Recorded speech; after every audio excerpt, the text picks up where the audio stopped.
പാവപ്പെട്ടവരെ പരിഗണിക്കുന്ന ആളുടെ കൽബ് നല്ല കൽബായിരിക്കും. അതുകൊണ്ടാണ് ഉപദേശം തേടുന്ന പല സ്വഹാബിമാർക്കും നബി സല്ലല്ലാഹു അലൈഹി വസല്ലം തങ്ങൾ കൊടുക്കുന്ന ഉപദേശം ബിഹുബ്ബിൽ മസാക്കീൻ, പാവപ്പെട്ടവരെ സ്നേഹിക്കണേ.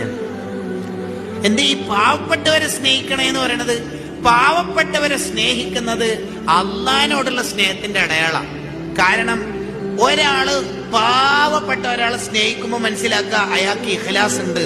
കാരണം അയാളെ സ്നേഹിച്ചാൽ, ഈ പാവപ്പെട്ട ആളെ സ്നേഹിച്ചാല് അയാൾക്ക് അധികാരമില്ല, സ്വത്തില്ല, സ്വാധീനമില്ല, ഒന്നും തിരിച്ചു കിട്ടാനില്ലല്ലോ. അപ്പൊ അള്ളാഹ്ക്ക് വേണ്ടിയിട്ട് തന്നെയാ സ്നേഹം.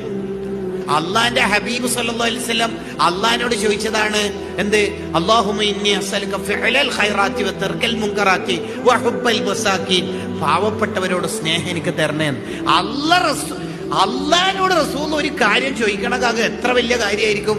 ഒരു മനുഷ്യനെ അള്ളാഹ് ഇഷ്ടപ്പെട്ടാൽ കൊടുക്കണതാണ് പാവപ്പെട്ടവരോടുള്ള ഇഷ്ടം. പാവപ്പെട്ടവരോടുള്ള ഇഷ്ടം. അപ്പൊ നമുക്ക് പാവപ്പെട്ടവരോട് ഇഷ്ടം ഉണ്ടാവും. നമ്മൾ നല്ല മനുഷ്യരാകുന്നുണ്ട് എന്ന് അതിന്റെ അർത്ഥം.